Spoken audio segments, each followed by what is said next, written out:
घाटम जी का चरित्र इतना सुंदर है कि घाटम जी जयपुर के पास के गांव के बहुत बड़े चोर थे और उनका ये पुश्तैनी काम था। दादा परदादा परदादा सब चोर ही थे, वो भी चोर थे। उनके यहाँ एज अ बिजनेस देखा जाता था, इस काम को गलत नहीं मानते थे।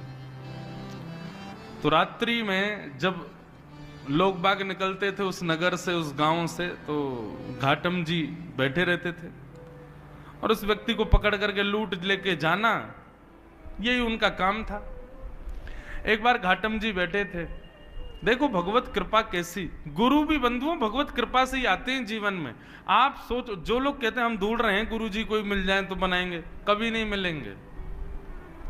अपने कर्तव्य कर्मों को आप सुदृढ़ करो, ठाकुर जी कृपा करके अपने आप गुरु भेजेंगे आपके जीवन में। घाटम दास जी का कोई पूर्व संचित कर्म ऐसा रहा होगा जिससे उनको एक दिन रात्रि चोरी करने के लिए जंगल में बैठे थे, तो एक गुरु जी आए, एक संत आ गए। संत ने आकर के घाटम दास जी को जब देखा, ए भाई इतनी रात में तुम क्या कर रहे हो? संत भेष देख करके घाटम दास जी ने उनका हरण तो कुछ नहीं किया, बोले संत इनसे क्या लूं? बोले महाराज जी आपसे क्या छुपाऊं, चोर हूं मैं, चोरी करता हूं।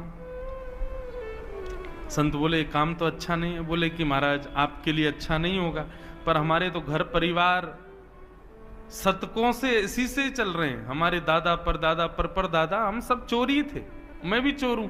अभी मैं कल परसों से अपने बेटा को भी लाऊंगा, उसको भी सिखाऊंगा, उसको भी सीखना तो है भाई, हमारा पुश्तैनी काम है। संत बोले क्यों करते हो, गलत है ना, किसी की मेहनत की कमाई को तुम ऐसे लूट लेते हो। बोले तो हम भी तो मेहनत करके लूटते हैं, हमारी भी तो मेहनत है। वो व्यक्ति सत्कर्म करके कमा रहा है, हम मेहनत करके पूरा मंत्रणा बना के लूट रहे हैं, तो इसमें भी तो मेहनत है। घाटम दास जी के वचन सुनकर के संत बोले भैया इसके रग रग में चोरी है, नहीं निकल पाएगी। संत ने उनके चरणों में, घाटम दास जी ने चरणों में प्रणाम किया। बोले आप आज्ञा करो, यदि आपके मन में कोई भाव हो तो।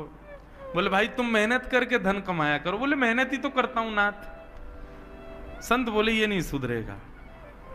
संत बोले तो ठीक है, एक काम करो, तुम सब जो मन करे वो करो, 4 काम हमारे कहे के करो। बोले आज्ञा करो।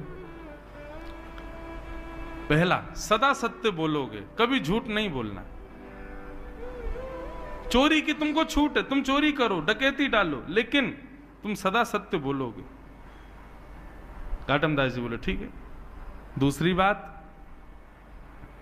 साधु संत वैष्णव जब दिख जाएं, जहां दिख जाएं, उनकी सेवा करोगे। घाटम जी बोले जो आज्ञा।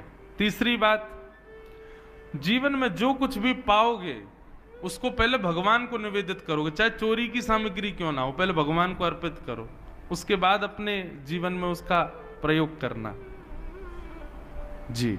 और राह चलते किसी भी मठ मंदिर को यदि देखो तो 100 काम छोड़ के पहले वहां प्रणाम करो, दर्शन करो, परिक्रमा करो, फिर आगे चले। ये 4 काम तुमको करने, समझ आ गए कौन कौन से?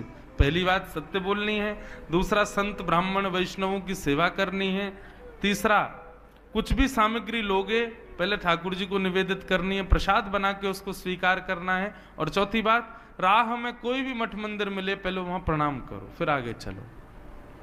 घाटम जी बोले ये तो मैं कर सकता हूं, बस चोरी की छूट है। बोले हाँ खूब चोरी डकैती करो, बस ये 4 काम ध्यान रखना। ऐसा कह के संत चले गए। घाटम जी तो महाराज जब ऐसे ही रहने लगे,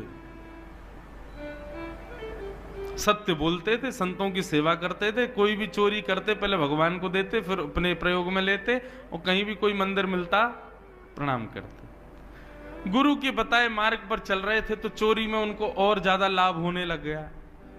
अब ज्यादा गहने मिलने लगे और ज्यादा उनके घर को लाभ होने लगा। घाटम जी बड़े खुश, बोले बढ़िया गुरु जी मिले हैं, बस ये 4 सरल से नियम बता गए हैं, सब बढ़िया चल रहा है। एक दिन गुरु जी ने घाटम जी को निमंत्रण भेजा कि हमारे मठ का उत्सव है, पधारो और कुछ सेवा करो यहाँ पे। तो घाटम जी बोले गुरु जी के उत्सव में सेवा करनी है, कोई छोटी मोटी सेवा नहीं, ऐसी सेवा करूं कि पूरा उत्सव का सारा खर्चा मैं ही करूं, तब मुझे सुख मिलेगा कि मैंने गुरु जी को दक्षिणा दी। तो बोले उसके लिए बड़ी चोरी करनी पड़ेगी, क्या करें? तो बोले कि महाराज जिस नगर में हम रहते हैं वहां के राजा के बड़े मूल्यवान घोड़े हैं, यदि एक घोड़ा उनमें से चुरा लिया जाए और उसके बदले जो धन आए वो इतना धन होगा कि गुरुजी के एक नहीं 6-7 उत्सव मैं ही करवा दूंगा। तो घाटम जी ने एक सिपाही का रूप धारण किया,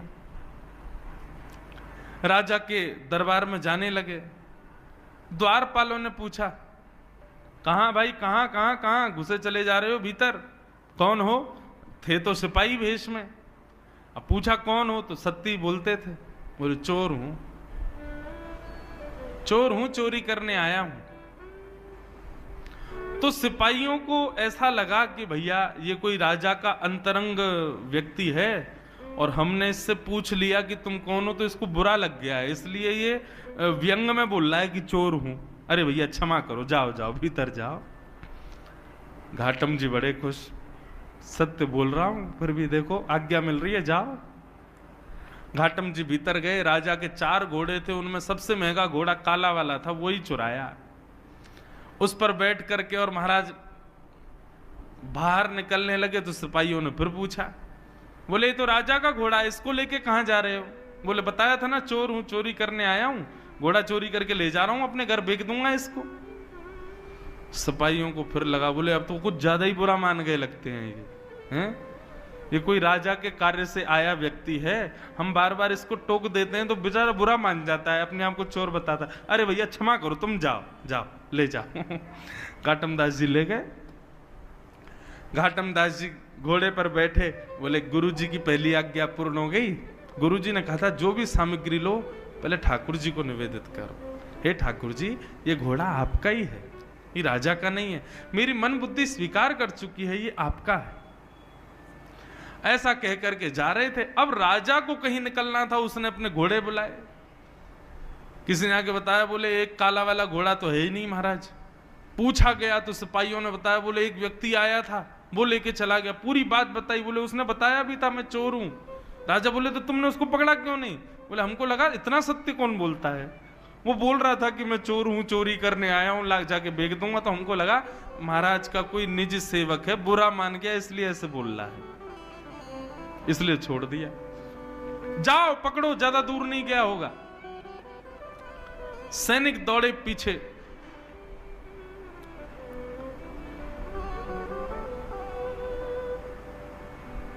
सैनिक पीछे दौड़े। अब यहां घाटम जी घोड़ा लेकर के जा रहे थे, रास्ते में ही एक मंदिर मिल गया और मंदिर में पूजा सेवा चल रही थी। घाटम जी को वैसे भागना तो था, बोले भैया पीछे सैनिक लगे हैं, लेकिन नहीं, कोई बात नहीं, पकड़े जाएंगे तो ठीक है, गुरु आज्ञा रक्षा करेगी। गुरु जी ने कहा था पहले मंदिर प्रणाम करना। घोड़े को एक पेड़ पर बांध दिया, घाटम जी भीतर चले गए। मंदिर में दर्शन करने के लिए गए, इतने में ही सिपाही आए। सिपाहियों ने मंदिर के बाहर पेड़ से बंधे हुए घोड़े को देखा।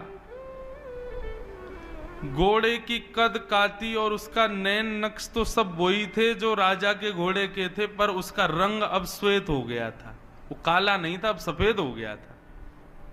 क्यों? क्योंकि घाटम जी ने उसको भगवान को निवेदित कर दिया था। बोले ठाकुर जी आपका है, ठाकुर जी ने उसका रंग ही बदल दिया। बोले राजा का तो काला था, भगवान का तो सफेद है। सैनिक गए महाराज, सैनिक सब घेर के खड़े थे। घाटम जी अंदर से मंदिर से पूजा पाठ करके परिक्रमा करके बाहर आए, देखा सैनिक खड़े। सैनिकों ने पूछा, हाँ भाई ये घोड़ा किसका है? राम जी का।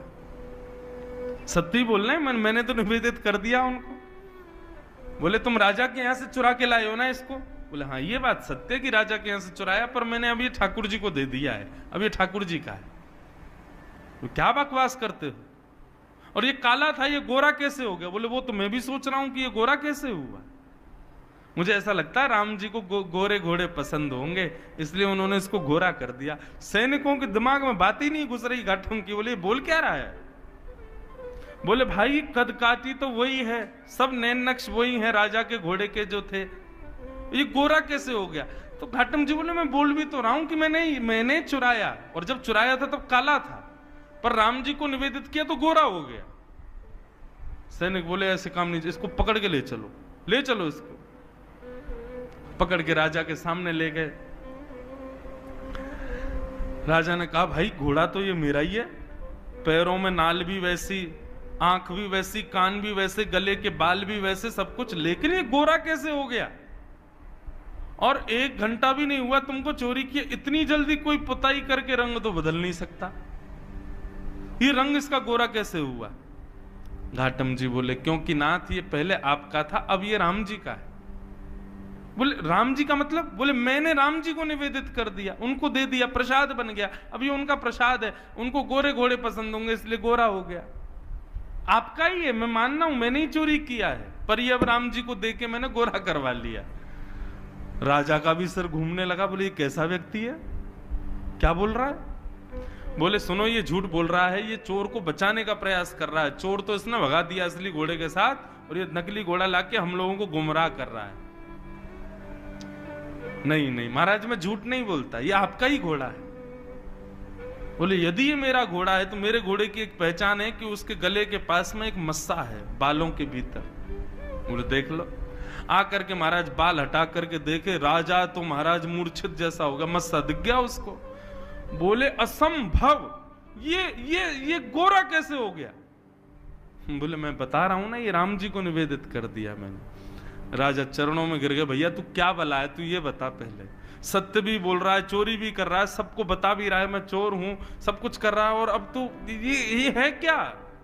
बोले मैं अपने गुरु की आज्ञा का पालन कर रहा हूं, मैं चोरी करता हूं, चोर हूं, पर मैं सत्य बोलता हूं। जो भी सामग्री चुराता हूं पहले भगवान को निवेदित करता हूं, संतों की सेवा करता हूं, और कहीं भी मंदिर दिखे, मठ दिखे तो प्रणाम करता हूं। महाराज राजा बोला ये चोर बनने योग्य व्यक्ति नहीं है, बताओ कितना सत्यव्रत अपने गुरु के वचनों के प्रति।